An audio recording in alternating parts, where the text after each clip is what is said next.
Buenos días a todos, somos Entreguerras y esto es Informativo Geopolítico, unos minutos en los cuales intentaremos resumirte toda la actualidad geopolítica acaecida durante el 31 de enero y 2 de febrero de 2025. En Ucrania, Rusia ha lanzado 46 misiles y 123 drones contra varias regiones en un ataque nocturno que dejó al menos 8 muertos durante la madrugada. El sábado, en Poltava, un edificio residencial fue alcanzado, causando la muerte de 4 personas y dejando al menos 10 heridos. También se han registrado daños en Zaporilla, Kharkiv, Sumy y Khmelnytskyi. En Odessa, el Hotel Bristol fue atacado y fuentes rusas afirman que albergaba combatientes extranjeros. El ejército ucraniano afirma que están utilizando un dron de largo alcance capaz de viajar hasta 2000 kilómetros y transportar una carga útil de 250 kilogramos. Según el diario The Guardian, tras 3 años de guerra, Ucrania sufre una grave escasez de soldados, especialmente en infantería, lo que ha llevado al gobierno a integrar reclutas inexpertos en batallones ya existentes. La moral de las tropas ha cambiado, mientras algunos soldados ausentan temporalmente, otros directamente desertan. Exmilitares y comandantes en el frente describen la fatiga y el agotamiento psicológico de las tropas. Olga Resetilova, comisionada para los derechos de los militares en Ucrania, sostiene que la crisis de reclutamiento podría resolverse si los aliados occidentales enviasen tropas a Ucrania. El ministro de Defensa ucraniano, Rustem Umerov, anunció que los Países Bajos entregarán otro lote de aviones de combate F-16 a Ucrania en 2025. Durante su visita al país, Umerov se reunió con empresas de defensa y visitó una base donde el personal ucraniano recibe formación en mantenimiento y reparación de los cazas. También discutió con su homólogo neerlandés el fortalecimiento de las capacidades de drones ucranianas, el paquete de ayuda militar de 400 millones de euros y proyectos conjuntos para mejorar la capacidad de ataque de largo alcance de Kiev. El secretario de Estado de los Estados Unidos, Marco Rubio, ha condenado la agresión rusa en Ucrania, pero calificó de deshonesto creer que Kiev podría derrotar completamente a Rusia y revertir la situación antes de 2014. En una entrevista, Rubio afirmó que Estados Unidos ha estado financiando un punto muerto y ha pedido una resolución rápida del conflicto. También ha advertido sobre la devastación de la infraestructura ucraniana y la emigración masiva de sus ciudadanos, señalando que el futuro de Ucrania está en juego y que ambas partes deberán hacer concesiones en una eventual negociación. El secretario general de la OTAN, Mark Rutte, reafirmó su compromiso con Ucrania, asegurando que Rusia no podrá expandirse más en territorio ucraniano. En declaraciones recientes, Rutte ha insinuado que hay conversaciones en marcha sobre una resolución pacífica del conflicto, aunque ha evitado dar detalles para no revelar las estrategias a Moscú. Según él, solo el final es seguro. Putin nunca volverá a intentarlo después de esto. En Oriente Próximo, las brigadas Al-Qassam llevaron el viernes a cabo el funeral de 15 de sus combatientes que murieron en Jan Yunis previamente. El ejército israelí ha anunciado la ampliación de su operación antiterrorista en el norte de Cisjordania. Las fuerzas israelíes han comenzado a operar en la ciudad de Tamum, aunque también están operando en Jenin y Tulkarem. Desde que el ejército israelí comenzó esta operación, han matado ya 50 combatientes palestinos y han detenido a otros 100. Este fin de semana se ha vuelto a realizar una liberación de rehenes. A cambio, el paso de Rafah ha sido reabierto el sábado tras la liberación de los 4 rehenes israelíes y prisioneros palestinos. Según responsable de Hamas, las evaluaciones de heridos se realizarían conforme el acuerdo de alto el fuego y el intercambio de rehenes. Por su parte, la Unión Europea ha anunciado la reactivación de su misión civil para monitorizar el paso fronterizo de Rafah entre Gaza y Egipto. Según Kaja Kallas, la misión, desplegada a petición de palestinos israelíes, apoyará al personal fronterizo palestino y facilitará la salida de personal de Gaza, incluyendo a quienes requieren atención médica. Funcionarios israelíes creen que Hamas no va a aceptar liberar a todos los rehenes vivos en una segunda etapa del acuerdo de alto el fuego, ya que según ellos son su póliza de seguro frente a Israel. En este sentido, desde Tel Aviv se creen que no habrá otra opción de volver a combatir después de que termine la primera fase, según ha recogido The Times of Israel.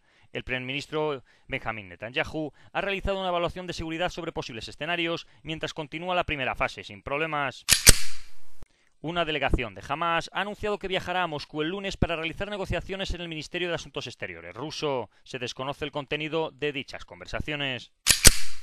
Marco Rubio ha discutido el camino a seguir en Gaza en una llamada con el ministro de Asuntos Exteriores de Arabia Saudita. Ambos habrían hablado también sobre formas de promover intereses compartidos en Siria, el Líbano y el resto de la región, incluyendo la seguridad del Mar Rojo y la libertad de navegación. Washington ha afirmado que esperan fortalecer la asociación entre ambos países.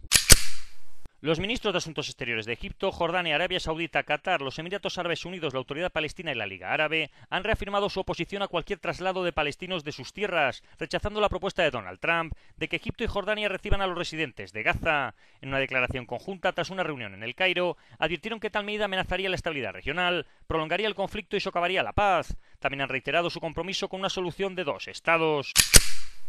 Steve Witkoff, enviado de Trump a Palestina, ha afirmado que la reconstrucción de Gaza podría tomar de 10 a 15 años debido a la magnitud de la destrucción, la falta de servicios básicos y los riesgos de explosivos sin detonar. Israel ha reiterado el domingo que no tolerará el lanzamiento de drones desde territorio libanés. En una declaración contundente, el ministro de Defensa israelí advirtió al liderazgo de Hezbollah que no repita los errores del pasado, señalando que cualquier agresión será respondida con contundencia. Esta advertencia llega en un momento de alta tensión en la frontera entre ambos países. Las fuerzas de defensa de Israel han sido atacadas en el sur de Siria durante el sábado, en el primer incidente desde su despliegue tras la caída del régimen de Bashar al-Assad. El ejército israelí respondió al fuego y el grupo Resistencia Siria, vinculado al antiguo régimen sirio, se atribuyó la acción, declarando que lucharán contra la presencia israelí y contra las facciones islamistas en la zona. La Administración Autónoma del Noreste de Siria, dominada por los kurdos, controla el 30% de territorio sirio, incluyendo importantes recursos naturales. La líder kurda, Ilham Ahmed, ha destacado la importancia de incluir a Israel en una solución de seguridad regional. También ha expresado su desconfianza hacia Hayat Tahrir al-Sham, advirtiendo que eliminarlo de la lista de organizaciones terroristas y levantar sanciones permitirán que el HTS consolide su control y excluya a otros actores, lo que podría desencadenar una guerra civil interna. El emir de Qatar, Jeque Tamim bin Hamad Al Thani, ha visitado Damasco, convirtiéndose en el primer líder árabe en hacerlo desde la caída del régimen de Bashar al-Assad. Qatar, que antes apoyó a la oposición siria, ahora busca jugar un papel clave en la reconstrucción del país, con inversiones en energía, transporte y vivienda. La visita marca una reanudación de las relaciones diplomáticas y un esfuerzo por estabilizar Siria. El líder de facto de Siria, Ahmed al-Golani, quien fue nombrado presidente del gobierno de transición a principios de esta semana, ha anunciado que visitará Arabia Saudita en su primer viaje al exterior después de asumir el cargo. Fuentes sirias han dicho al Jazeera el sábado que al-Golani estará en Arabia Saudita durante 2 días y se espera que discuta el fortalecimiento de las relaciones entre los dos países.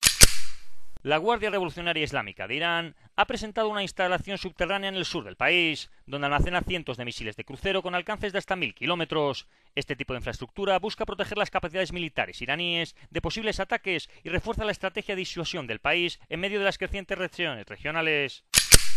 En Europa, la policía noruega ha incautado el barco de carga Silver Dania, de propiedad noruega y tripulación rusa, a petición de Letonia por su presunta implicación en daños a un cable de fibra óptica entre Letonia y Suecia en el mar Báltico. El barco fue detenido cerca de Tromsø mientras navegaba entre San Petersburgo y Murmansk. La tripulación y la compañía propietaria, Silver Sea, niegan cualquier responsabilidad, afirmando que no echaron ancla cerca de las islas suecas de Gotland, donde supuestamente ocurrió el daño. Las autoridades noruegas continúan investigando el caso. Se ha producido una explosión en la fábrica de municiones Rheinmetall Expal Munitions en Jabalí Nuevo, Murcia, con 6 personas heridas, una de ellas en estado grave. El incidente, ocurrido el 30 de enero a las 4:20 de la tarde, desató un incendio que afectó a 2000 metros cuadrados antes de ser extinguido. Las autoridades investigan las causas, mientras la empresa alemana de armamento descarta un ataque de sabotaje. Trabajadores han denunciado presiones para retomar el turno nocturno sin que se hayan esclarecido aún las razones del estallido. El ministro de Asuntos Exteriores húngaro ha advertido que su país vetará la prolongación en marzo de las sanciones de la Unión Europea contra ciudadanos y empresas rusas si Bruselas y Kiev no cumplen las exigencias de Budapest en materia de seguridad energética. Călin Georgescu, candidato a la presidencia de Rumanía y ganador de las elecciones suspendidas, en una entrevista ha afirmado que es inevitable una redefinición de fronteras en Ucrania, sugiriendo que Rumanía podría reclamar territorios como el norte de Bukovina y Bujak. También ha mencionado que Polonia podría anexar Lviv, aunque el gobierno polaco ha negado tales intenciones reiteradamente. En Transnistria solo habría gas suficiente para mantener el funcionamiento del sistema de transporte de gas durante 5 días, según ha dicho el presidente del país. Y en Serbia continúan las manifestaciones contra el gobierno de Aleksandar Vučić por parte de estudiantes y opositores. En las últimas semanas se ha visto un cambio en la simbología utilizada por los manifestantes, pasando de banderas de la Unión Europea a símbolos nacionalistas serbios, como banderas que reclaman el territorio kosovar.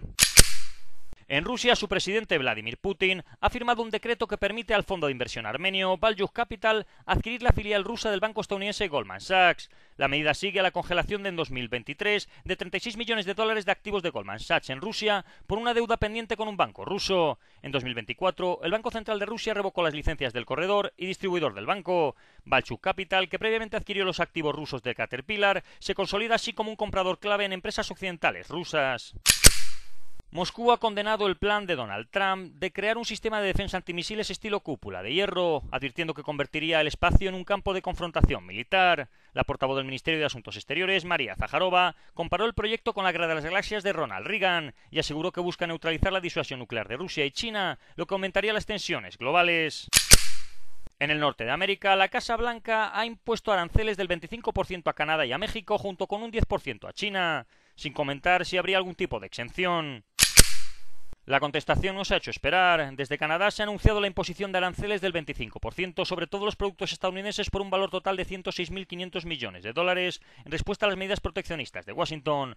Paralelamente, China ha advertido que tomará contramedidas necesarias tras la decisión de los Estados Unidos de imponer un arancel adicional del 10% a sus importaciones.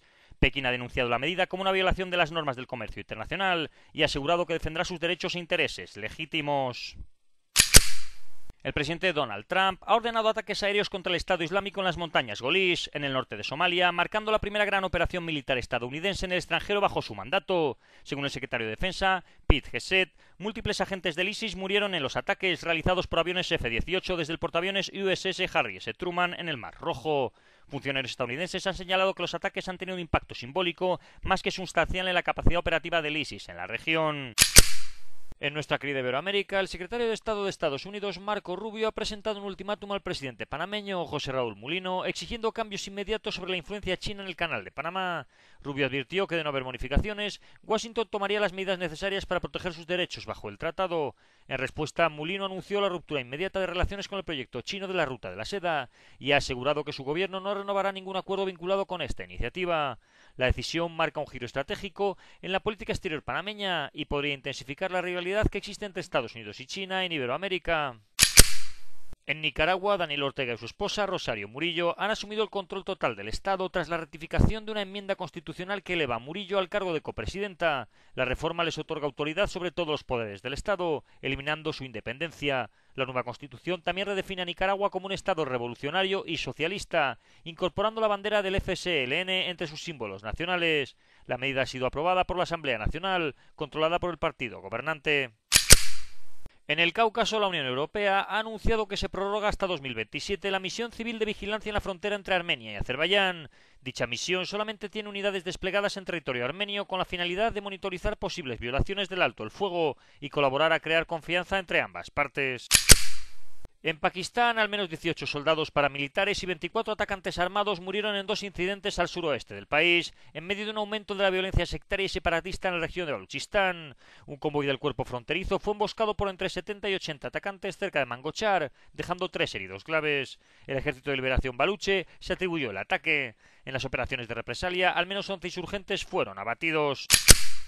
Y en África continúa la crisis de la República Democrática del Congo. Los rebeldes respaldados por Ruanda se están acercando a la ciudad clave de Bukavu, en el este de la República Democrática, prometiendo continuar con su ofensiva relámpago hasta tomar Kinshasa, la capital nacional, aunque aún les queda muy lejos. En el aeropuerto de Goma, el M-23 se ha hecho con el control de aviones, vehículos y armas abandonadas por las Fuerzas Armadas congoleñas. El coordinador de la ONU en la República Democrática del Congo, Bruno Lemarquis, alertó sobre la grave situación humanitaria en Goma. Las morgues están desbordadas y hay cadáveres abandonados por las calles. Al menos 111 cuerpos fueron recogidos entre el miércoles y el jueves, lo que subraya la urgencia de la intervención internacional. Posteriormente se ha conocido que al menos 773 personas han muerto en Goma y sus alrededores en esta semana de intensos combates entre las fuerzas congoleñas y los rebeldes del M-23 respaldados por Ruanda. Según el gobierno de la República Democrática del Congo, el número de víctimas podría ser mayor debido a fosas comunes y evacuaciones realizadas por las fuerzas ruandesas. La ONU alerta sobre el rápido avance del M-23 hacia Bukavu, capital de Kivu del Sur, cuya captura podría marcar un punto crítico en la escalada del conflicto que ya se prolonga por más de una década. Y esto ha sido todo por hoy. Si queréis profundizar en las noticias que hemos comentado, leer alguna de ellas o visualizar diferentes vídeos de actualidad, os recordamos que estamos en la aplicación Telegram, con nombre de usuario @entre_guerras. Que tengan un buen día y recuerden el main.